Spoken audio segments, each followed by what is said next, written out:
need to do with anything that can be conceived of as a right is this. It is, there are important reasons to distinguish between the sexes with respect to athletics, prisons, domestic violence shelters, restrooms, and other areas, particularly where biology, safety, and privacy are implicated. That at least implies a right. Now, they don't really articulate what that right is. And as we'll get to, it's founded on massive misconceptions about all of what's in that. But other than that, the rest of it is just definitions. It's just saying, we love asking what a woman is. We don't even know. We like to criticize the other side for not knowing. We have no idea. But based on that, here is a woman's Bill of Rights. Your rights are definitions, that's it. And maybe something with a bathroom. That's it. It is a strong signal to women across the country that they don't understand you or your struggles and they're not interested in finding out. By the way, a 2007 study from the University of California, Irvine found that incarcerated transgender people were 13 times more likely to be sexually assaulted than a random sample of incarcerated men. Here's how that actually manifests in practice. 59% of transgender prisoners reported having been sexually assaulted. 4.4% of the incarcerated population as a whole reported that. So in the one area where they kind of hint at a right, they imply that what they consider to be women need to be protected from these other sorts of people, when all of the evidence implies that that should go in the exact opposite direction, because it is in fact the people that they're demonizing who are constantly, whether in prison or out, in bathrooms or out, not only targeted with violence, but then ignored when the violence inevitably manifests. So I hope that people are paying attention. This is what the right thinks about women and gender. It makes no sense, almost by definition. Okay, with that said, we unfortunately do have to close out our program. Thank you everyone for watching. Indisputable is gonna be up next, so that's very exciting. A lot to look forward to there. Also, I'm gonna be joining Anna Kasparian for the second hour of the Young Turks later on today, so I hope to see you there. But until then, stay safe out there, stay sane out there, and I'll see you soon.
Welcome. It's Indisputable. I'm your host, Rashad Richey. Good to be with you. We got a lot on the agenda today. Breaking down news of the day, I got my dear brother, David Shuster. Good to have you, man. Dr. Richey, great to be with you in person. Glad to have you here. We got a lot to cover. Let me start. Top story of the day, Texas massacre. All right?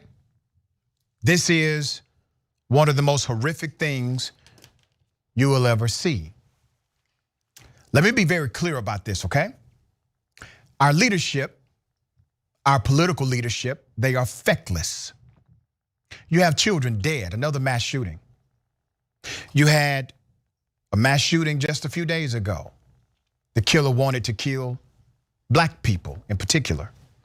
Let's put up a picture of this killer. This killer killed 19 children, 2 teachers, in Uvalde, Texas. This is being called a school rampage. The Instagram account is where we got that from.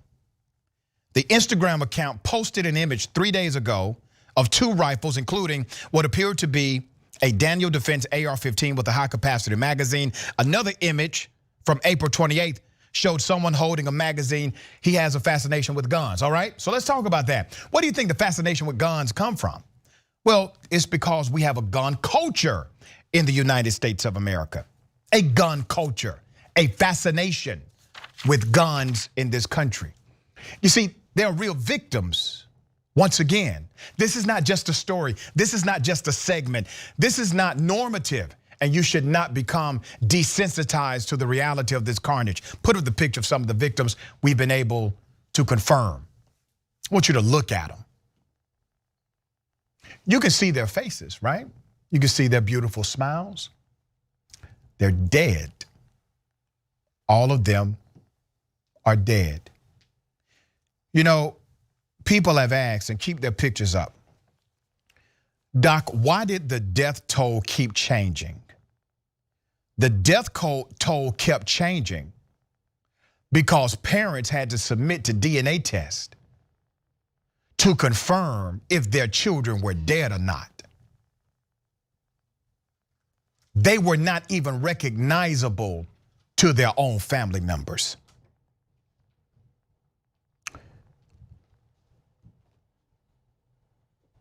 Republicans are saying, oh, this is not the time to politicize.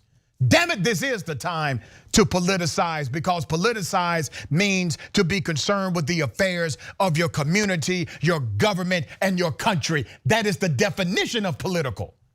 We elect politicians to solve actual problems. That's the entire reason you have the job. Would anyone say to a plumber who has a broken pipe in front of him or her, this is not the time for you to start being a plumber? No, we elected you to be a problem solver. That's why you're here. That's why you have this job. Now let me go to Steve Kerr. Coach Kerr, he was supposed to talk about basketball, right? Here's what he said. I'm not going to talk about basketball. Nothing's happened with our team in the last 6 hours. We're going to start the same way tonight. Any basketball questions don't matter. Since we left shoot around, 14 children were killed 400 miles from here, and a teacher. And in the last 10 days, we've had elderly black people killed in a supermarket in Buffalo. We've had Asian churchgoers killed in Southern California, and now we have children murdered at school. When are we going to do something? I'm tired. I'm so tired of getting up here and offering condolences to the devastated families that are out there. I'm so tired of the, I'm sorry. I'm tired of the moments of silence. Enough. There's 50 senators right now who refuse to vote on H.R. 8, which is a background check rule that the House passed a couple years ago. It's been sitting there for 2 years. And there's a reason they won't vote on it, to hold on to power. So I ask you, Mitch McConnell, I ask all of you senators who refuse to do anything about the violence and school shootings and supermarket shootings, I ask you, are you going to put your own desire for power ahead of the lives of our children and our elderly and our churchgoers? Because that's what it looks like. Coach Kerr had more to say. Here it is. 50 senators in Washington are going to hold us hostage. Do you realize that 90% of Americans, regardless of political party, want background check, universal background check? 90% of us, we are being held hostage by 50 senators in Washington who refuse to even put it to a vote, despite what we, the American people, want. They won't vote on it because they want to hold on to their own power. It's pathetic. I've had enough. You see, Kerr broke with routine. You see, he was told, go there, say, we are devastated by this. We're going to have a moment of silence, and we're going to do this in the name of those victims. We're going to play basketball in the name of victims. No, he broke routine. That's leadership. Sometimes leadership has to break routine. You know who did not break routine? This guy.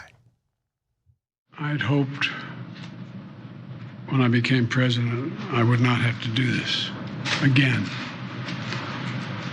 Another massacre, Uvalde, Texas, an elementary school. Beautiful, innocent, second, third, fourth graders. And how many scores of little children who witnessed what happened see their friends die as if they're on a battlefield, for God's sake.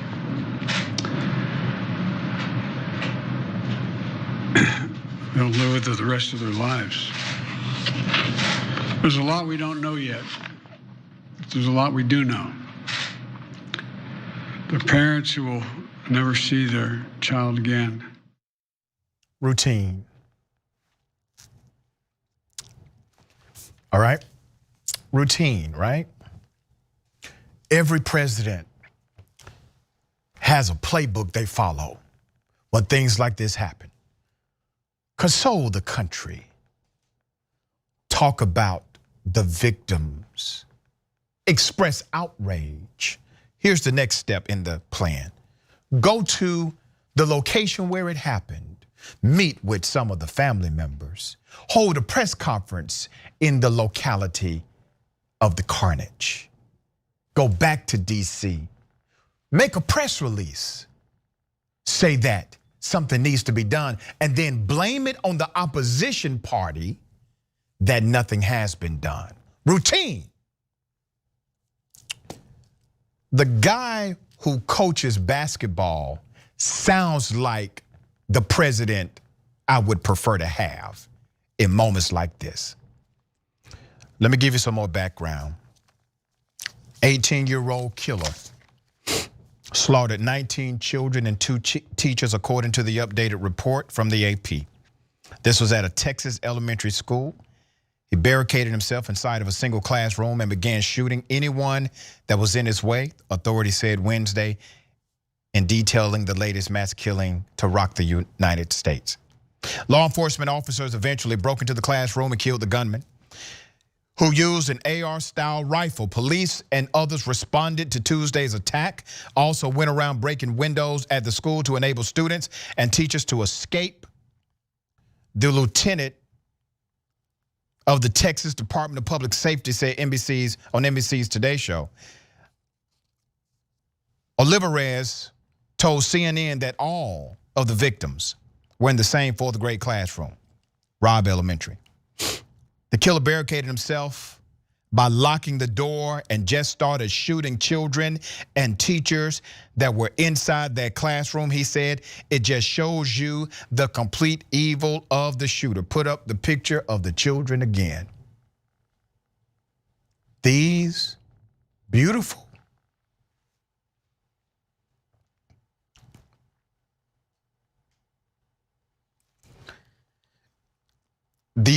children were eradicated by a killer who purchased the weapon legally because our laws and our policies allow it. The killer can purchase an AR rifle before he can purchase a glass of beer. Delon Silva, whose nephew was in a nearby classroom, said students were watching a movie when a bullet shattered a window. Moments later, their teacher saw the armed assailant walking past the door. "Oh my God, he has a gun," the teacher shouted twice, according to Silva. The teacher did not even have time to lock the door. Investigators did not immediately disclose the motive, but identified the assailant as Salvador Ramos, a resident of the community about 85 miles west of San Antonio. Ramos had hinted on social media that an attack could be coming, suggesting that kids should watch out, according to State Senator Roland Gutierrez, who said he had been briefed by state police. Ramos legally bought and brought 2 AR-style rifles just days before the attack, soon after his 18th birthday. One of the guns he purchased was a federally licensed at a federally licensed dealer on May 17th. That's according to the senator. Ramos bought 375 rounds of ammunition the next day and then purchased the second rifle on May 20th. On that day, an Instagram account appearing to belong to the killer shared a photo of 2 AR-style rifles. Earlier, law enforcement officials said one Border Patrol agent who was working nearby when the shooting began rushed into the school without waiting for backup and shot and killed the gunman. The agent was wounded but able to walk out of the school. You know, the school actually had somebody already there with a gun. That did not stop this killer. You know what could have stopped him based on the facts of this scenario? A policy that said you cannot purchase this weapon. You can't do that. We don't allow you to purchase this kind of weapon. And I know some will push back and say, well, if he really wanted to get his hands on a gun, he could have. He could have done it illegally, even if there was a policy saying he could not do so legally. Well, you're right. Okay, let's go down this rabbit hole. People can still get things illegally. The idea is to restrict it. Maybe the time it takes in order to get a gun illegally, maybe something happens in that period of time where he talks himself out of it, or somebody else talks him out of it, or perhaps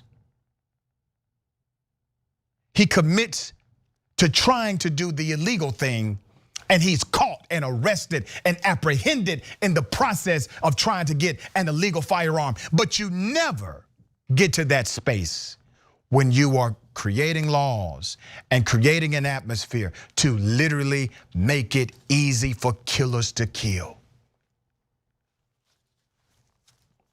David, what are your thoughts on this?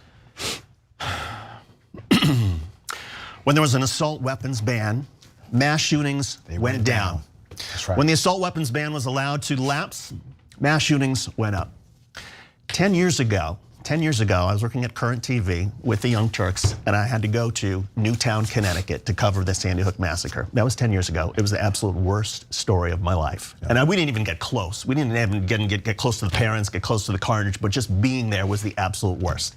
Since then, I now have 2 kids. Yeah. I have a 3rd grader, she's gonna be in 4th grade. I have a 5-year-old who's gonna be in kindergarten in the fall. We live 20 minutes from Newtown. We have to explain to our kids, why are there numbers on the windows of these classrooms? So the police know which classroom to go to when there's a report of a shooter? Why is there a police car outside of our school all the time? We have had to explain to our daughter what happened in Newtown. We now have to explain what happened in Texas. And we have to do so in a way that says, well, don't be frightened. Well, does this happen anyplace else in the world? Sure, there are people who have mental health issues around the world. There are people who have domestic violence, there's problems. But no, it doesn't happen around the rest of the world. It happens in the United States. Well, why, Daddy? Why does it happen in the United States? Yep. And as a parent, This isn't even the most challenging thing the parents are going through. The most challenging thing are those parents in Newtown, the parents in Parkland, the parents in Texas who now have to look at that bed where their child once slept and that's gone forever. This is what we have become in this country. It is shameful, it is despicable, and the fact of the matter is nothing is going to get done. Yeah. Because the Democrats don't have the courage to do anything, the Republicans aren't doing anything. Well, that's fine. If you say that we can't pass gun control, well, Republicans, what are you doing about mental health? What are you doing to make sure that when somebody is called, when the police are called to this Ramos's family home, as they were 5, 6, 7 times in the past several years, what are you doing to make sure that that gets notified to other people? Yeah. There has to be some system that you put in place to capture these red flags if you're not going to do anything else. And that's the thing, man. The majority of America, they agree with the red flag solution. And the red flag solution is simple. If you do things, if you have a pattern of behavior that's questionable, you are now red flagged, all right? You're under investigation. They can legally stop you from getting a weapon while that red flag is active. You have to do things to get away from the red flag, to get the red flag dismissed against you. Why? Because that can protect lives. That's it. We've had some responses from those on the right. So here are some of those responses. Ronny Jackson defends guns. He blames rap music. He's not blaming gun culture. Representative Ronny Jackson out of Texas on Wednesday defended the Second Amendment while suggesting that video games and rap music were to blame for the school massacre in his state. Here's the video. Our prayers and our thoughts are with the families there. It's unbelievable. It's just unbelievable evil. And I don't know how someone could actually do something like this. I think, there's going to be all kinds of discussions coming up, unfortunately, in the media regarding Second Amendment and regarding the other issues around guns in this country. But I think we really need to ask the question, how could something like this happen? How could somebody do something so evil? I mean, what kind of person, what kind of animal can do this? And I just think that kids are exposed to all kinds of horrible stuff nowadays too. I look back and I think about the horrible stuff that they hear when they listen to rap music, the video games that they watch from a really early age with all of this horrible violence and stuff. And I just think that, and they have this access to the internet on a regular basis, which is, is just not good for kids, I don't think. And so I don't know what's going on, but I think we need to stop at this particular point. Nobody needs to be pointing fingers too much right now. Oh, I'm pointing fingers because this is a time when you blame people and you eliminate them from the narrative of solutions because you realize that they are useless in solving an actual problem.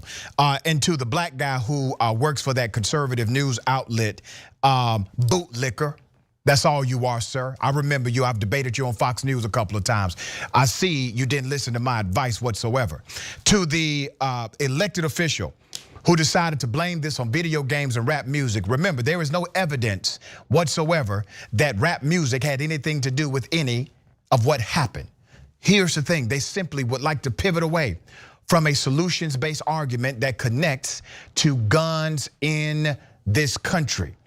They say, well, it's gun control or it's gun restriction. Let me explain how ridiculous those terminologies are, and the right has been able to message them successfully.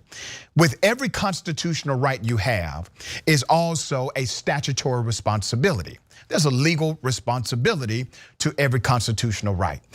We all have the constitutional freedom of speech. That speech is protected. You can use that speech in order to create danger. That speech is no longer protected. The government can penalize you now for that speech. Does anybody call that speech control? Does anybody call that speech restriction? No, we call that common sense. Just as common sense should be applied to guns in America. Ronny Jackson endorsed by the Texas Right to Life Committee. Let's put up some of these pictures of him, Donald Trump obviously, and him shooting a gun because that makes him an amazing person to those who are on the right. Representative Jackson introduced the No User Fees for Gun Owners Act. This legislation would amend Title 18 of the United States Code and the National Firearms Act to ban any state or unit of local government from imposing any insurance requirement or any tax user fee or other similar charges as a condition of continued ownership of a firearm, pistol, or revolver. These individuals are literally creating laws in order to make it easier for people to get their hands on the most dangerous weapons known to man. All right, David, thoughts here? Well, the political argument from the right is that, well, if you allow people to restrict the sale of assault weapons, then they're going to come and get your guns. The federal marshals are going to come into your homes. They're going to take away your guns. That is a lie. But it is a lie we keep hearing repeatedly, that Republicans claim, oh, if we give even an inch now on the assault weapons ban, well, then they're coming for the second. This is not about the Second Amendment. Right. But that lie is going to be repeated over and over, particularly this weekend when the National Rifle Association has their conference in Houston. You're going to hear people say over and over, well, we can't afford to do any regulation, because if they do, then they're going to come and get your pistols next. That's a lie. Yeah, and you have to remember, man, 90% of Americans agree that universal background checks should be a norm. Yeah. The majority of National Rifle Association members believe the same. That's based on 3 recent surveys that were done for their members. But it's the leadership of the NRA, it's the leadership of the Republican Party. They think differently. And right now, we literally have a minority ruling class that controls all of these major policy decisions. These individuals are contrary to the normative thinking of most Americans. And we have to continue to fight for leaders who are willing to stand up to them. All right, Florida lawmaker has threatened to kill the president of the United States. Let me make it very plain. Put up the picture of the lawmaker. Okay? In the wake of the school shooting in Texas, okay, this Florida lawmaker has decided to threaten the life of current President Joe Biden if he should take action on guns. GOP Representative Randy Fine, state rep from District 53, southern portion of Brevard County, Florida, in response to the past school shooting. He advocated for increasing security in schools and teachers carrying guns in classes. So I'll get to that in a minute. Let's put up Randy's tweet. I have news for the embarrassment that claims to be our president. Try to take our guns and you'll learn why the Second Amendment was written in the first place. Okay. Why has he not been arrested? I'm sure he's at least on the no-fly list, right? Why is there not a full investigation from the Department of Justice? Why hasn't President Biden spoke to this directly? This is a threat, is it not? Let me talk about a policy dynamic that this individual brought up about teachers carrying guns. This is one of their solutions, right? Guns everywhere, more guns, more guns, more guns. Well, the reality is that policy will not work. Number one, the majority of teachers do not want to carry guns. Number two, the majority of school administrators do not want their teachers carrying guns. Number three, the majority of parents do not want teachers carrying guns. Number four, the majority of Americans do not want teachers carrying guns. Number five, the majority of students do not want their teachers carrying guns. Number six, insurance companies will not insure school systems where teachers are allowed to carry guns. Number seven, legislation that has been passed previously that would allow teachers to carry guns, well, that legislation in many instances was overturned by other courts. So this is one of those solutions they throw out. It's not really a solution. It's meant to appease people for a moment so that those on the right can say something like, well, there are solutions on the table that we're not trying right now. Well, what about this solution? There's a guy that literally said we need to create booby traps inside of schools in order to trap gunmen. That was an actual recommended protocol to stop a mass shooting in a school. Thoughts? It's insanity. It's insanity. And even if they do want teachers to carry guns, okay, well, does this guy have a plan for how you're gonna train the teachers? Does he have a plan for how he's gonna pay for the teachers to get these weapons? Does he have a plan for how he's gonna safeguard these weapons so that other students don't get in there? And that's the problem with these ideas. Republicans come up with what sounds like maybe to them and to their audience, a reasonable solution, but there's no follow through. There's nothing to support, well, here's how we're gonna do it. And that's how you know that these are simply, this is empty rhetoric. It doesn't have any meaning. It's just simply playing to their base. And again, this guy goes right to this idea that Republicans continue to lie about, that they're coming to take away your guns, even if we do something like ban assault weapons. And that is misleading to people. It's lying to the American people, and it's endangering all of our kids. That's right. And here's the thing, your right to bear arms is not your right to bear a bazooka. We're talking about extreme carnage here. We're talking about weapons that are not utilized for lawful purposes. We're talking about 18-year-olds getting their hands on weaponry without any level of training or vetting or requirement from that particular locality, all right? That state government has said, oh, free for all. You can do however you want to do it. And let me tell you, this has nothing to do with the Constitution. They keep saying this is about the Constitution and freedom. Bearing arms is a constitutional right. No mistake about it, it's in the Constitution. I got some problems with it, but it's in the Constitution. Voting is a right as well. The Constitution protects your right to vote. You literally have the same body, the same political body, constantly passing laws to make it easier to obtain one right and harder for the other. All right, we got more on the other side. It's indisputable, stick and stay.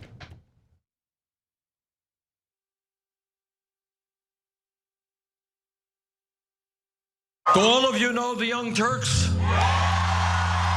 An outlet like yourself that are willing to cover this story from the very beginning. You have the Young Turks and a bunch of other progressive forces saying this is the time to fight for our values. And I think right now there are a lot of progressive voters, many leftists who feel like they don't have a home. And this is why what Cenk and the Young Turks are doing is so important. What we've done is sustainable, slow, healthy growth. And I think that's the way news should be, where you don't rely on sensationalist stuff. You don't lean on whatever's trendy in the news at any given moment.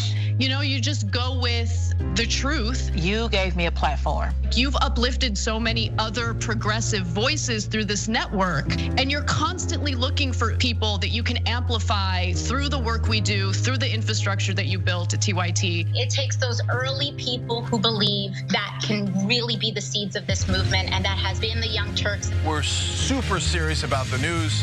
We also managed to do it in a way that is fun and lighthearted. We're not TYT, you're TYT.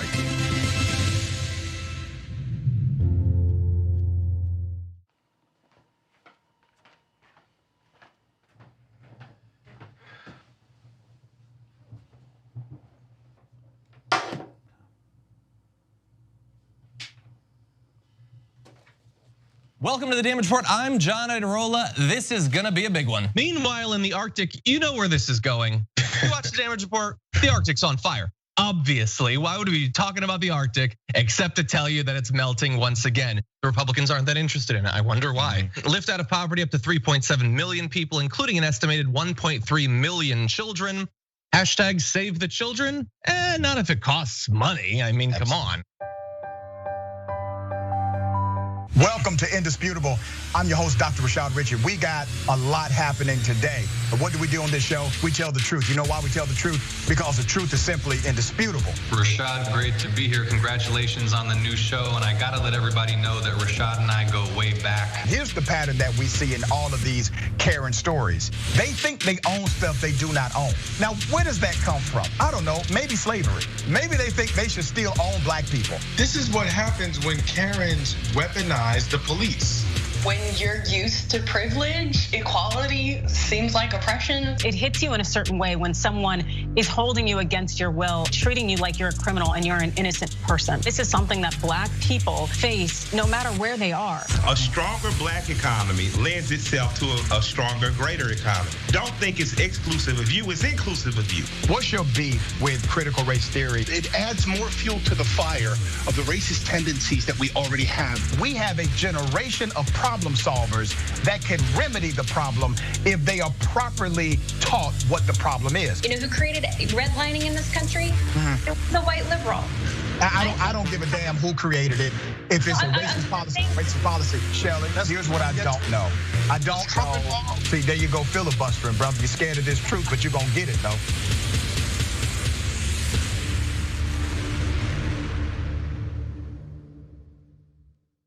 I'm back to gaslighting. Did you and I talk about gaslighting on Old School? Probably. That boss gaslit all his female employees. People who manipulate others like that make you feel like you're the weirdo. Why won't you punch yourself in the face? What is wrong with you? And you're like, oh my God, I feel so bad. Why didn't I just punch myself in the face and poke my eye out? I'm 47 and I just figured it out like earlier this year. You figured out somebody was doing it to you, or that you were that it was that it would have been happening my whole life and I didn't realize it. Right.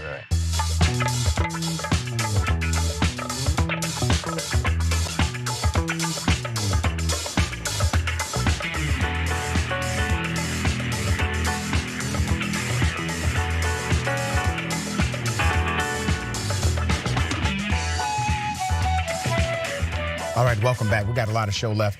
Let me read some of these amazing comments. Before I do that, remember Canvas 2022, the midterm elections are fast approaching, and we know the mainstream media will not cover progressive voices like they deserve to be covered. Because the TYT audience is too strong, we can make a difference in these elections and more, all right?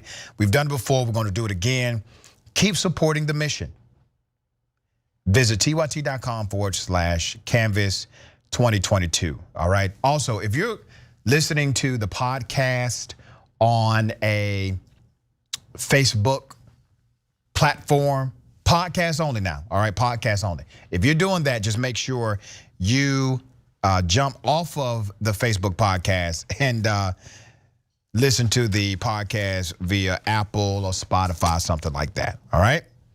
Okay, some amazing comments. Vihana says, lift it. Thank you. Thank you for your work, and thank you so much for praying for us. All right.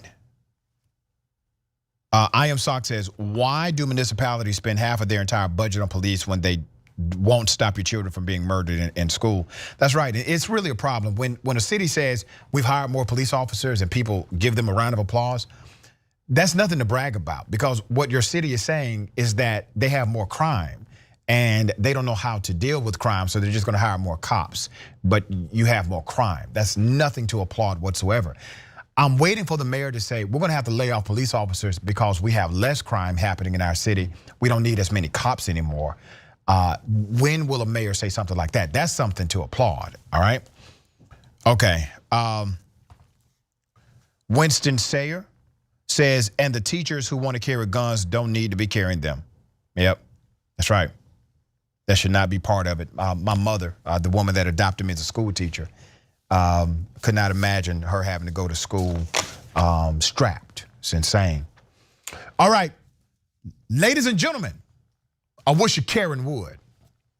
You want to call the police on them for having a barbecue on a Sunday. You're still free. Back off! I'm going to tell them there's an African-American man threatening my life. What's up? Last chance. Well, we're servicing about 25% of the community.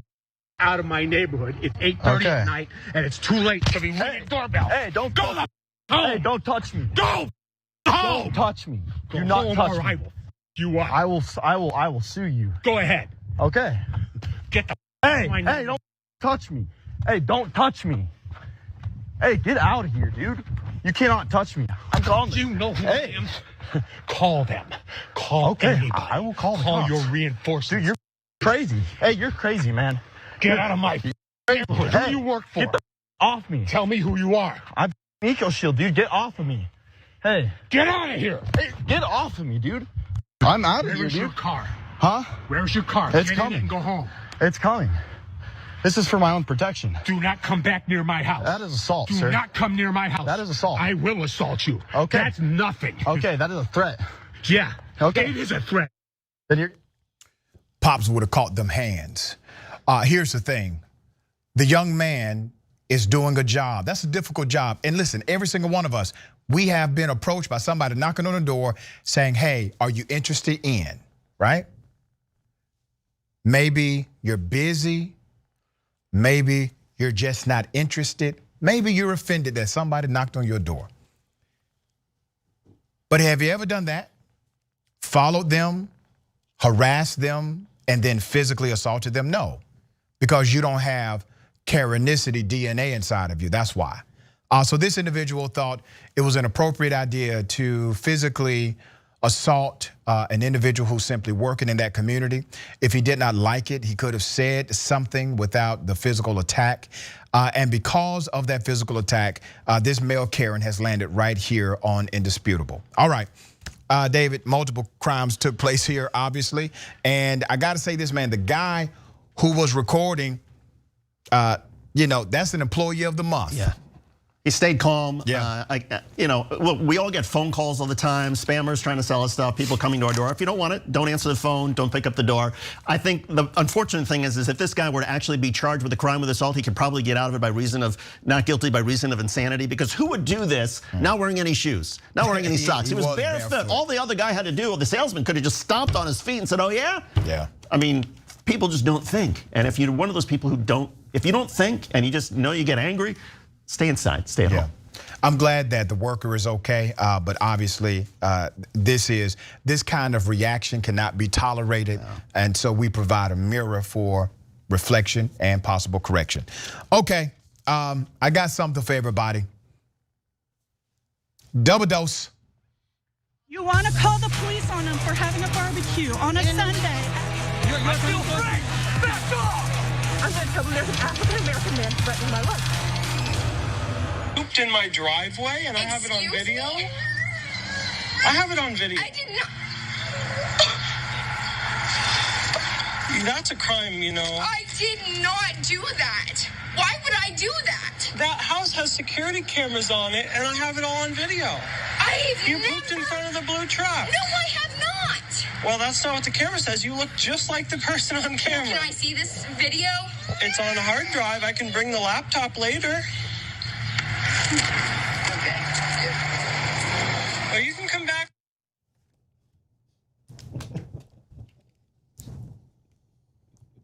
Ma'am, please don't tell me you defecated on this man's property, because I wanted to believe you at first. I said, obviously your neighbor is off his rocker here.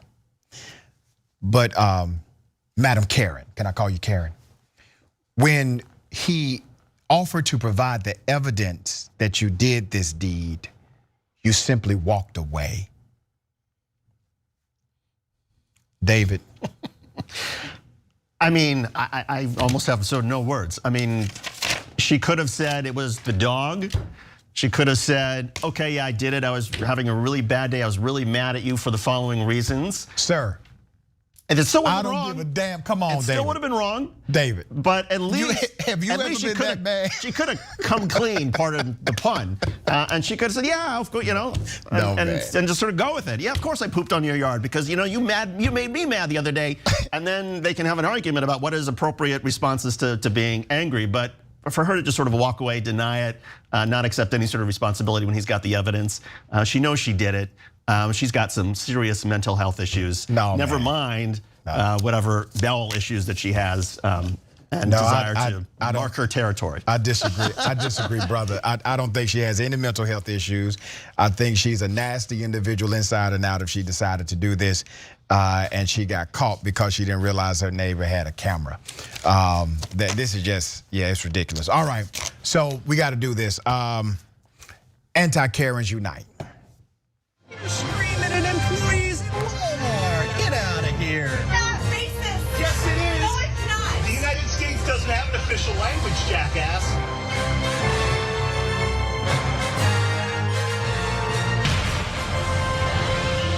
Unbelievable. Look, I have to come in that garage. If I ran into you, it would be your fault. Look, you have a lot of room. This is a no fire lane. You have a lot of room, lady. We're waiting for somebody to come out. You get what I'm saying? She's right there. You ain't gotta be disrespectful like. You're not supposed to be bastard. This is crazy. Look at this Karen stuff, y'all. Look at Karen. Look at this. This is crazy. Because you are not supposed to. You know you're not supposed to park here. What does that sign say? Can't you read? Are you stupid? Who do you think you're talking to? I don't give a either. Can you just go and leave us alone, please? This is crazy. You do that. No, I said you better call the cops. Look, I think it's a good idea. There's a lot of room right here, lady. Yeah. Everybody can get through. Look. That's not the problem. I know. Well, 10 people drove. We're waiting on her. Look, we're waiting on her. You're the only person that said something. We're waiting on her to come down. Oh, stop acting like this so goddamn tough. Look at, man. We're delivering her car to her. This lady right here. No, I live here. This lady live right here. This is her car. Upstairs right there. Oh, there's more. It gets worse. Here it is. Could you tell these people to move their cars? They're not supposed to be here. Thank you. I can't even get in my garage most of the time. Wow. And they're acting like a bunch of too. Would you get please? You've been living here for a long time. You know better than this. You don't need to be rude. You're rude too. You. Don't worry about it, bro. Just leave it. Just leave it. You call me a whore? I'll call you a son of a bitch. We're almost done already. We're almost done. Yes. I don't know who you think you are. You don't live here. It's okay. That's okay. I pay my bills here. You don't. It's okay, ma'am. Oh, yeah? You're delivering a car from where? Because I want to know where. We're delivering a car from an auction. I know. Don't. Who's he? Does he work for you? Just don't worry about it. That son of a bitch. Don't worry about it, man. Get either. Come on. Don't you talk down to me, you son of a bitch. Just let her be on one. Get her out of here right now. You said, okay, Karen. Come on. Okay, Karen. You better clear out. The cops are on the way. Jesus Christ. Better do nothing. Yeah, so you got Karen, you got a backup Karen, and then you have the anti-Karens all in one situation. Okay, so the Karenicity runs deep in this one. Obviously, she doesn't like that they were parked somewhere temporarily. The extreme reaction shows her level of privilege, her status, or at least her perceived status. Even when it is revealed that they are there to do legitimate business with one of her actual neighbors. By the way, this Karen said they were lying at first. Even when it is revealed, okay, wait a minute. You're wrong, Karen. They are there for legitimate business. They are there servicing one of your neighbors. This is why I question the authenticity of some of these folks. As soon as she realized that she was wrong, she didn't say, you know what? I've just made a big deal out of nothing. I so apologize. We've had some issues in the area. I was a little hypersensitive. Please accept my apology. Nothing like that. What does she do? She starts to curse out the neighbor. She starts to double down on the individuals who are simply working. And that's why she deserves a spot on Indisputable. I'm just glad Marjorie Taylor Greene was there to help her. The woman who walked up and sort of joined Karen, showed her some camaraderie. We now live in a world where it would be wise for everybody, people who have a temper, people who have Karenicity, to recognize there's a better chance than not now you will always be on camera. And even if you're not a nice person, even if you're somebody who misbehaves, even if you're somebody who's quick to have a temper, I think most Americans, most people around the world don't want to look like an absolute embarrassment and have the internet do its thing to you. So at least put on an act, at least say, oh, you've got a camera rolling. Okay, I'm going to tone it down a little bit. I'm going to be a little bit nicer. Yeah. I'm sorry. I just was curious about your parking situation here. Can you please kindly move the car? And then go and kick the dog or whatever you need to do. Yeah, think about your grandchildren, all right? Okay, we got more on the other side. It's Indisputable. Stick and stay.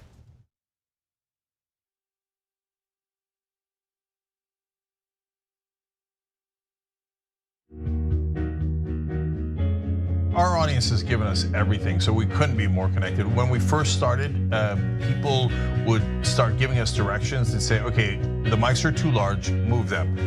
Turn them into lav mics. I mean, they were incredible. And then one guy walked in and gave us a really expensive switcher and said, you guys need this, and walked out. Okay, it's amazing. They helped us build a studio. They did a $2 million funding campaign for us. And so they really are us. We do this show together to the point where some of our hosts are even former listeners. So when we say that the audience is part of TYT, we really mean it. I think what the audience also appreciates is especially if they're members, they really get an inside look into who we are, our personal lives, what drives and motivates us. It goes beyond just storytelling. I think that What we do is allow our viewers and our listeners into our daily lives, and we give them kind of like this inside look into everything that we're passionate about and why it is that we're doing what we're doing, right? Like the motivation behind what we're doing, I think is important for our audience to know, and we're not shy about sharing that with them. And it's different from what people typically see in legacy media outlets where everything is kind of dry and robotic and there's really no personality or authenticity that comes along with it. Oftentimes when we're doing the show, I don't really think of it as me telling them stories. I think of it as us having a mutual respect and conversation with one another. And as I said earlier, I mean, not only do I feel that through the work I do, I'm informing our audience, but they inform me oftentimes as well. You know, they'll pitch stories to us. They'll tell us, you know, a certain perspective or angle to a story that we might have missed. And I love it.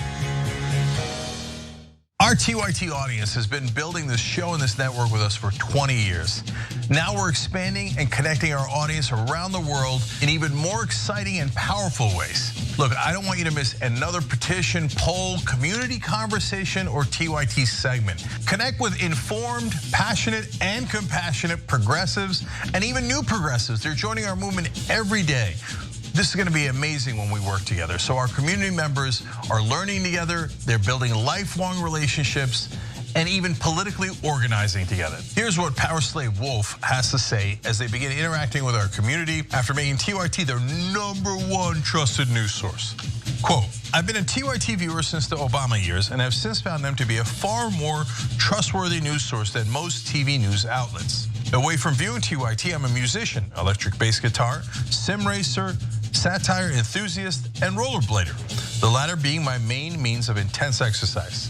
TYT, my local news, none of the stations in my area are Sinclair owned as far as I know, and comedy style news shows are my trusted news sources. The former and the latter both having something in common in that both have something that TV news sorely lacks, a very low tolerance for BS. So sign up for free at tyt.com/community. We're making it easier to connect, stay informed, and even take action.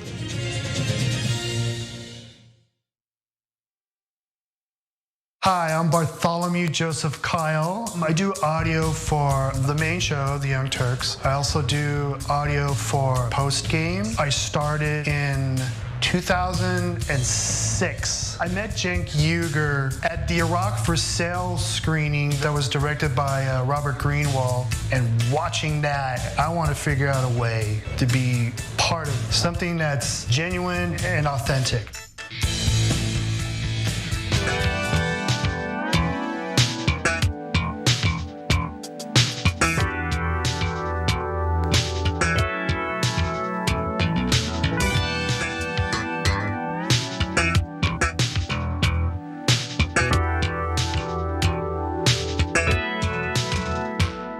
All right, welcome back. We got a lot of show left. Let me read a few of these comments. Texton says, that looks like a public sidewalk to me. Pops would have been unconscious the second time he touched me on the public street. The young man showed amazing restraint. And listen, there's nothing illegal about that. That's called self-defense, okay? That's what that's called. YouTube super chat. Franca Giamarino, or Giamarino. Madam Karen, thanks Doc. We needed this double dose. All right, my pleasure. Forbesilla, thank you Doc.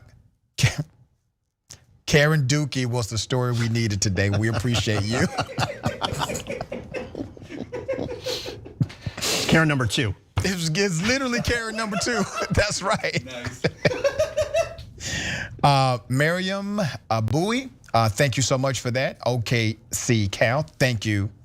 All right, Black Native says he came, walked 6 doors down, attacked this man, sue him. Yeah. Leon says about the Karen, she is really boo-boo the fool. All right, Twitch, I Am Sock says, I bet this guy watches through other people's Ring cameras. Talking about the male Karen, okay. All right. So I did predict this. A guy who can barely put together an intelligent sentence has now won the GOP primary in the state of Georgia for the US Senate. He won the Republican primary. He will face off with Reverend Raphael Warnock, U.S. Senator currently. When approached about the mass shooting and gun violence in America, this is what the potential U.S. Senator had to say. Hey, Bonnie Roger with CNN. I know. Do you support any new gun laws in the wake of this Texas shooting? Do what now? Do you support new gun laws in the wake of this Texas shooting? What I like to do is see it and everything and stuff. I like to see it and everything. A favorite New Jersey Thank you. What I like to do is see it. I want to see it. What? Let me tell you what's really happening here. Herschel Walker has not received instructions on what to say. That's why he had no answer that was even appropriate to the question. Even if you disagree with the answer, typically a politician has an answer appropriate to the question. He couldn't even do that because he has not been given instruction. There's a reason why he won the Republican primary yesterday. I want you to be reminded of a few things out of the state of Georgia. Not only is he a Trump-endorsed candidate, he's also a very popular sports figure. But those things alone did not secure this for him. Remember, Donald Trump also endorsed Perdue to win the gubernatorial primary. That didn't work. He endorsed Vernon Jones into Congress. That didn't work. So it's not just the endorsement of Trump or the popularity of his name. It's also the reality that everyone who voted for him in Georgia, they know good and damn well he will simply be a surrogate for whatever the hell they tell him to do. He has no backbone. He has no integrity. He has no independent volition whatsoever in the political space in particular. Walker, backed by former President Donald Trump, is one of the party's top fundraisers. I'm talking about in the whole country, as the GOP seeks to regain control of the upper chamber after losing both of Georgia's U.S. Senate seats January 2021 runoffs. The first-time candidate celebrity status and a campaign that has legally avoided public events, avoided public events and non-friendly media interviews prevailed in a crowded six-way race to face Democratic Senator Raphael Warnock in November. So let me remind people of how Herschel won. Herschel Walker beat a lot of Republicans. One of those Republicans is the Commissioner of Agriculture, already a statewide elected official. He slaughtered him. He beat a current statewide GOP elected official with ease. He never participated in a debate. He never engaged in a serious interview. All of his lies about graduating from college, top of the class, his issues with his background, his issues with his businesses, all of that was well known to everybody that voted for him. Now you may say, well, in a general it would be different because obviously this guy compared to Raphael Warnock, come on, right? Okay, I want you to remember that GOP turnout in the Georgia primary was 3 times higher than Democratic turnout. That means that they have a hyper turnout. Typically when a primary has a hyper turnout, it translates into a hyper turnout for Democrats. Now, why do you think Democrats have such a low turnout? Could it be because Democrats or those who vote left-leaning are not excited? Could it be because the popularity or the brand of DC and Biden and Harris not great right now among those on the left? Yes, all of that becomes an anchor to the ship in the political world. All right, David, thoughts? I'm still happy that Herschel Walker is the nominee because I think Republicans, you know Georgia better than anybody else. Republicans have been counting on picking up the Georgia Senate seat as part of their math for regaining control of the U.S. Senate. Same thing with Pennsylvania. When you look at what the Republicans have done with their nominees in Pennsylvania and in Georgia and the strong candidates the Democrats have, I think the odds keep going back towards Democrats maintaining control of the U.S. Senate and possibly expanding it. Yes, there's a lot of work the Democrats are still going to have to do with a Herschel Walker who's not going to participate in debates, who's not going to say much, and he's going to simply get to try to define Warnock as some sort of extremist. Democrats still have got to get the message out about Herschel Walker, but I think Democrats should be pleased when they see a guy like Herschel Walker win the nomination to be the Republican nominee for U.S. Senate in Georgia. I would be more comfortable with that analysis if Georgia was actually a blue state. I think there's an assumption that Georgia flipped blue, as you know, obviously there was a lot of propaganda that said we flipped Georgia, all right? That was the national narrative. Georgia has not flipped.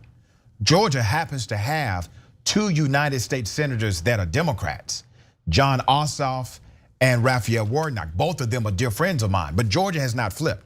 Remember, Georgia still has a Republican governor, Republican lieutenant governor, Republican secretary of state, a Republican House, a Republican Senate.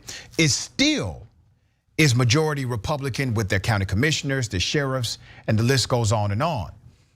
How did Ossoff and Warnock win? They won because of a few dynamics. Number one, you actually did have hyper turnout of Democrats. You had an excited base. You also had a depressed base with Republican voters in Georgia because Donald Trump and his surrogates said things like the election is rigged. They said this during the runoffs. They said don't vote until there's an audit because these Chinese voting machines are rigged. All right, that created, according to the survey that was done after the election, that created a 4% drop in conservative participation. Warnock and Ossoff won within those margins of the people that were conservatives who stayed home. They're not making that mistake again. So they got some work to do. Democrats have a lot of work to do to make sure they can defeat a person that once again has absolutely no backbone whatsoever. He'll fit right in to DC. Okay, let me give you an update. The father of Quadri Sanders now speaks out about the officers who have been charged in the killing of his son. Put up these cops, all right? Okay? Let me take you to the body footage to remind you of what happened.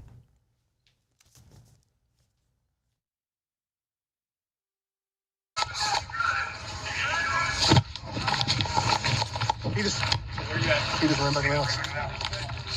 Stay inside, stay inside.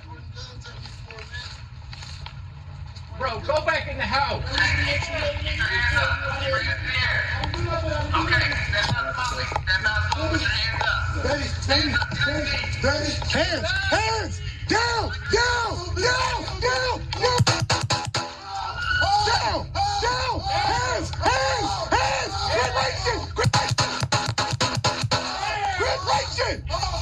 down. Quit reaching.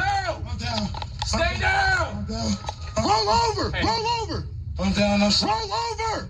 Roll over. Those cops are killers. They've been charged. The father has now spoken out. We covered this originally when it happened. Put up the pictures of those cops again. Cowards.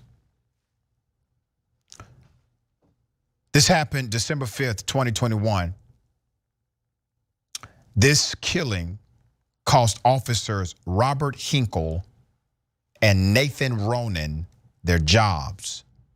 They have now been charged with manslaughter, and the father, for the first time, is speaking out. The 29-year-old victim's family now waits on pins and needles as the impending trial will determine if the officers will serve any time in prison. They are scheduled for court August 1st. Let's put up a picture of the victim. This was in the obituary, okay? All right, you clearly saw a person who was afraid, who was complying and still killed. After the cop shot him the first time, he's acting like a man who has been shot. And they decided to finish the job. It's a damn shame, isn't it? Keep his picture up. Quadri's father, Reginald Sanders, reflected on his son in an interview with Atlanta Black Star, saying his son will be most remembered for his tough image, his love of making people laugh, and his music. Quadri leaves behind 7 children, ranging in age from 2 to 11. Reginald Sanders, let's put up his picture, the father, still finds it difficult to view the body cam footage. He said, and I quote, "Watching my son on that ground for a while, it seemed like forever. Maybe 15 or 20 minutes of suffering. I wish he had not suffered that much as a father. The family has filed a wrongful death lawsuit to get more accountability for Quadri's death. According to the Oklahoma State Bureau of Investigation, around 8:30 the night of the shooting, a 911 call reported Quadri Sanders inside a home in violation of a protective order banning him from that residence. The caller claimed Sanders was waving a gun inside the house. When Lawton police arrived, a confrontation ensued between Sanders and officers Nathan Ronan and Robert Hinkle. Remember, they have now been charged in the death. Reginald spoke more about that night, saying, and I quote, "My son had done the right thing and complied. I understand police have to make judgment calls all the time, but I really believe that was the wrong one. I believe it was reckless." Reminder of the timeline of the events, all right, since the shooting. On January 7th, Lawton police completed its internal investigation into the shooting, and soon afterward, Lawton city manager Michael Cleghorn fired officers Ronan and Hinkle for their conduct during the shooting. Then on May 6th, the county DA wrapped up his investigation and charged the officers with first-degree manslaughter for killing Sanders. They clearly saw a man who was complying. Reginald Sanders says he would have liked to see a stronger charge like murder. I agree with him, but is satisfied with a criminal charge, no less. Now, there will be some who push back on the story and say things like, he was breaking the law. And here's what I say to you. He was innocent until proven guilty. There's a due process, and beyond that due process, when he was killed, he was not a threat to anyone who pulled the trigger. Not only is that my conclusion, that is the conclusion of the city manager, the county manager, the district attorney, and others. All right, thoughts here? I get it, that police, when they hear about somebody waving a gun, it's natural to be nervous. It's natural to be worried about your own safety, but your job as a police officer is to go to where the danger is and to act appropriately. And to open fire the way they did, I would argue it was murder the way they opened fire immediately. Yeah. But certainly when he's got his hands up, and then they're screaming at him to do something, and he's shot. He's been shot several times, and you're asking to follow certain kind of commands, and then you're not satisfied, so then you keep shooting. I mean, to me, that is clearly murder. And these were people who should have never been police officers to begin with, because they don't have what it takes. And we have too many police departments around the country that have police officers that don't have what it takes to protect and to serve. That's right. It should be a noble profession. That's what it should be. And let me just remind everyone, it is not the most dangerous job in America. They like to hold that title, or being a police officer is the most dangerous job in America. No, the most dangerous job in America is cutting trees. Literally, per capita, the most dangerous job in the country is being a tree cutter. Injury, death, most dangerous. You don't see laws being changed in order to accommodate the danger of cutting trees. If you cut a tree and that tree falls on a house, that tree kills somebody, guess what? You go to jail, all right? It's called gross negligence, involuntary manslaughter. You get locked up for that, all right? Only the police are able to utilize a bypass that really should not be applicable whatsoever. Okay, let me give an update. Cop involved in the Smith Fields case is now reinstated. If you remember, this detective failed to investigate. Let's put up the pictures of Lawrence Smith Fields, 23, and Brenda Lee Rawls, 53. All right, keep the pictures up. The detective who failed to investigate the deaths of Lauren Smith Fields and Brenda Lee Rawls is now expected to be reinstated after an independent arbitrator has called for his administrative leave to be reversed. Keep the picture up. Both women died December 12th, 2021 in Bridgeport, Connecticut. The death of Rawls has received much less publicity, but it bears similarities to Smith Fields. Rawls, like Smith Fields, was also found dead in her apartment. And also like Smith Fields, Rawls' death was reported by a man who woke up to find her unresponsive, okay? Smith Fields' cause of death was determined to be acute intoxication due to the combined effects of fentanyl and other drugs and alcohol, and the manner to be accidental. According to the Associated Press, an independent arbitrator has determined the city of Bridgeport should remove a police officer from administrative leave. It comes months after the mayor ordered the 2 detectives to be suspended amid allegations of insensitivity in their handling of separate cases, which Lauren Smith Fields and Brenda Lee Rawls were found dead in their apartments. They botched the investigation. The mayor says, damn it, I know what you did. You did not take this case seriously enough to actually investigate. So you got to go. Mayor makes the right call. In each of the 2 cases, the family said police did not notify them of the women's death in a timely manner. The arbitrator said he was not convinced the police department could justify placing Detective Angel Llanos on leave. The officers' union also filed a grievance concerning Detective Kevin Cronin being placed on leave. Let's put up Cronin. Okay. The mayor did not mention race when he announced the suspensions. He assured back in January the city's official Office of Internal Affairs will conduct a full and fair investigation. Now, let me bring up something that's literally the elephant in the room here, okay? You mean to tell me that the mayor of a city cannot fire a cop? Wait a minute. The mayor can fire basically anybody in what's called a strong form of mayorship. An executive mayor can fire virtually anybody, but he can't fire the police. It's clear that these black women did not receive the investigation that warranted a citizen being killed. These families did not obtain the justice they should have. Not only did the mayor agree, but many others agreed. But all of a sudden, this arbitrator has more power than the mayor. An arbitrator who nobody elected, nobody placed a vote in that individual. But this person can override the executive leadership of the elected mayor.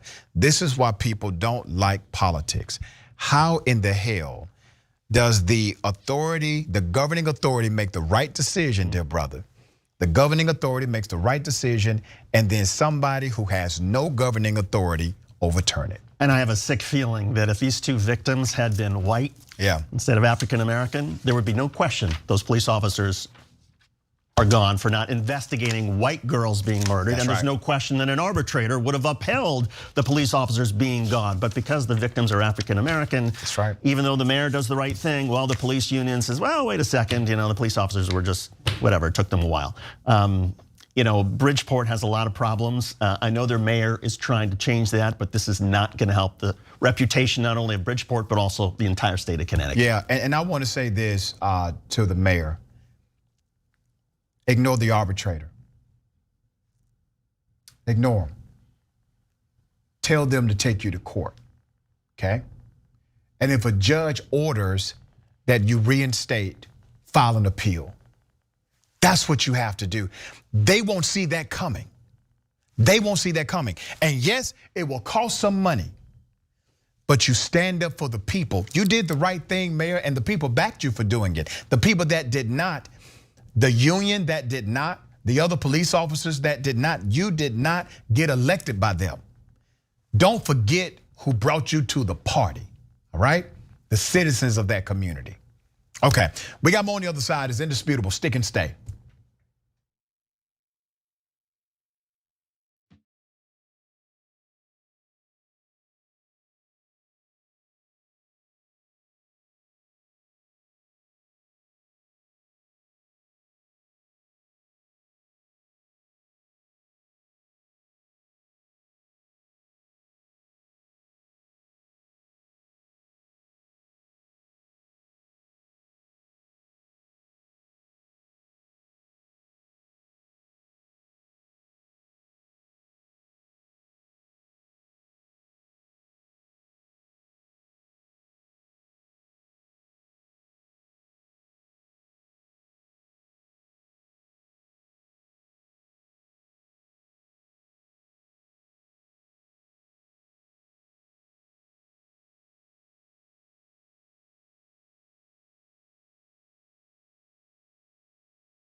All right, welcome back. I got my big homie here, Mr. Shuster. Okay, let me read some of these amazing comments, all right?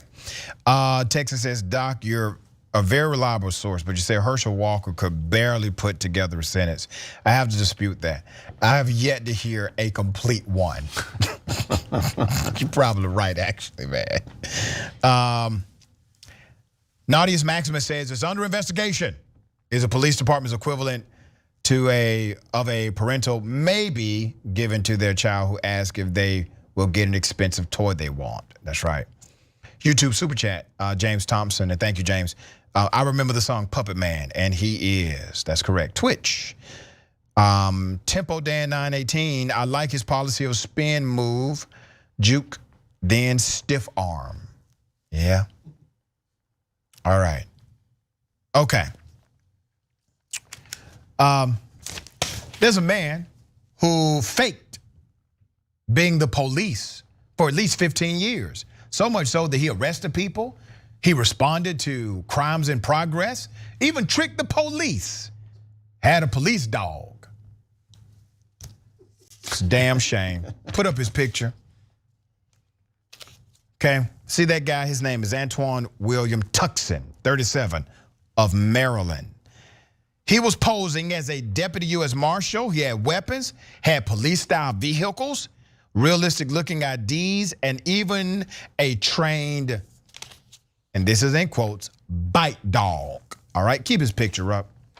According to a statement Monday from the U.S. Attorney's Office for the District of Maryland, Tuckson is accused of impersonating a federal officer and being a felon in possession of a firearm. Tuckson has been posing as a law enforcement officer across multiple states for the past 15 years. Tuckson was first charged with impersonating an officer in West Virginia in 2006. But the charges were dropped. In 2009, he was arrested in DC on charges related to impersonating again.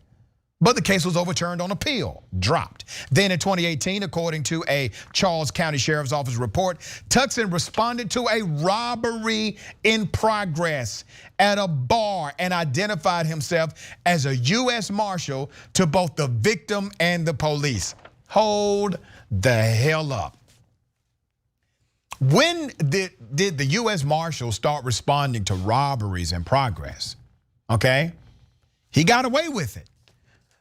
Let's show some of the imagery of the artillery, handcuffs, badges. These things were recovered during his arrest on March 6th, all right? He even had U.S. Marshal K9 unit badges, police U.S. Marshal tags for his vehicle, U.S. Marshal K9 unit tags. Somebody made these tags for him. Investigators also found a printer for making ID cards, fake U.S. Marshals ID cards with embedded computer chips to resemble those used by federal government officials, body armor, and a sophisticated security system. Once again, 15 years. A search warrant of Tuckson's house also turned up an AR-15 style rifle and a pistol grip pump action shotgun. Now, did he have help? According to the authorities, he did. Tuckson's accused accomplice, Najia Nicole Rich, 40 of Baltimore, is also charged with impersonating a federal officer and conspiracy to impersonate a federal officer. Prosecutor says Ms. Rich posed as Tuckson's supervisor on the phone when police began to question Tuckson's status as a U.S. Marshal. Both were arrested Friday, and if convicted, Tuckson and Rich each face a maximum of 3 years in prison on the impersonation charge. The conspiracy charge against Rich carries a maximum of 5 years. Tuckson also faces a maximum of 10 years in prison on the charge of being a felon in possession of a firearm. The rules started to unravel earlier this year after Tuckson became a security guard at a restaurant by holding himself out to be a deputy U.S. Marshal, okay? So it's not even a great cover story. He says he's a deputy U.S. Marshal, but he wants to be security at this particular facility. In March, while Tucson was on duty at the restaurant with his patrol dog, Tucson tried to detain 2 women who had disputed the bill and were attempted to leave the restaurant, according to the prosecutors. When the women fled, Tucson pursued them down the road, where he encountered responding officers from the Prince George's County Police Department. All right, so here come the real police. He's a fake police, but he is working with the real police now to apprehend this person. Tucson displayed a fake badge, falsely identified himself to the officers as a deputy U.S. Marshal. The cops, however, were suspicious. Why? Because Tucson left his K9 at the restaurant. And on-duty K9s are trained to never leave an assigned officer's side. Can we put up a picture of the K9? You done brought the damn dog into this.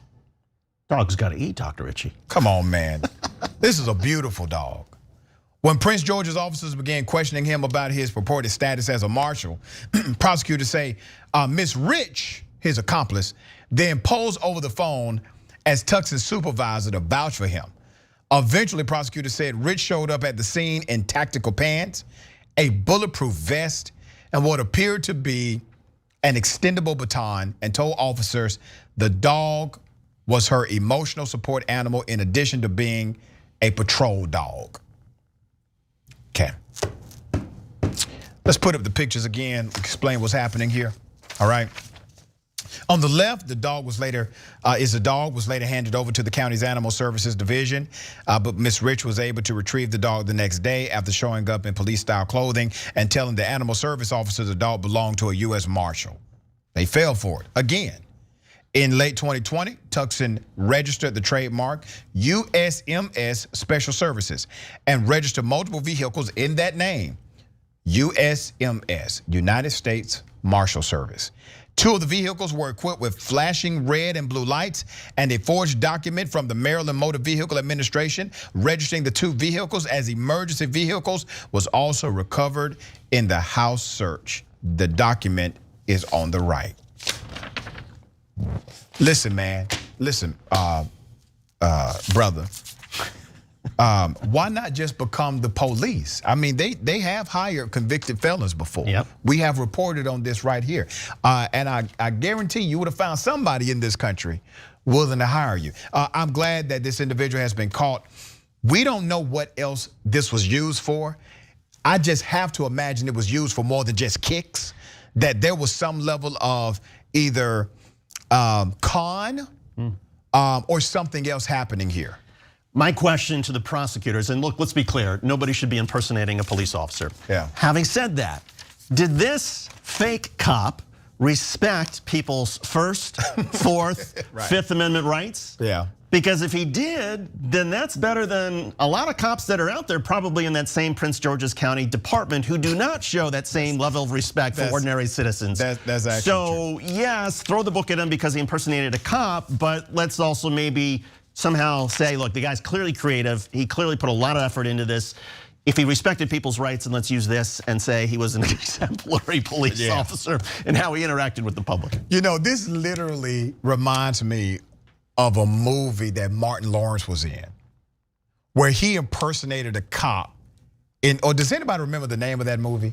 He impersonated a cop in order to get a diamond back. All right, that he had stolen from a robbery. Anyway, I'm sure somebody in the chat. Money Chase. That's what it was? It may not have, I don't think it was Money Chase. All right, we'll get it. I know inquiring minds would like to know. The Justice Department is speaking out against police brutality with words that say you must stop police brutality. Put up a picture, full mask of the Attorney General, Merrick Garland. This week, the Justice Department, they are issuing a directive. What is the directive? to change existing rules about any law enforcement under the DOJ to intervene if they witness use of excessive force or mistreating people in custody. The directive was posted on their website Monday. Good for them. This rule actually only applies to federal police officers. Let me tell you why that's a nothing burger for me. The stories that we report on Indisputable typically do not involve a federal police officer shooting an unarmed black person. Has it happened? Of course it has. We're trying to make sure that it's all encompassing, all right? Everybody, all cops have to rise to a new level, a higher level of accountability and responsibility. This does not do that. Some call it a step in the right direction, all right? It's the policy of the Department of Justice to value and preserve human life, Garland wrote in the 4-page memo. Officers may use only the force that is objectively reasonable to effectively gain control of an incident while protecting the safety of the officer and others. Remember, this only applies to federal officers. It's the first time the Department of Justice, DOJ, has changed the use of force policy in 18 years. Officers must recognize and act upon the affirmative duty to intervene, to prevent or stop as appropriate any officer from engaging in excessive force or any other use of force that violates the Constitution, other federal laws, or department policies in or on the reasonable use of force. It will apply to who? U.S. Marshals, the FBI, Drug Enforcement Administration, the Federal Bureau of Prisons, and the Bureau of Alcohol, Tobacco, Firearms, and Explosives. The DOJ cannot make requirements to local law enforcement that would take an act of Congress to stop police violence. Let me help you out here. DOJ, President of the United States. You guys are great at telling us, give you more power, you can change things. Well, I did some research here. You actually can change things with the current power that you have. You can literally stop federal dollars from going to every police agency who decides to violate the rights of members in that community. You have the authority to do that today. It does not require an act of Congress.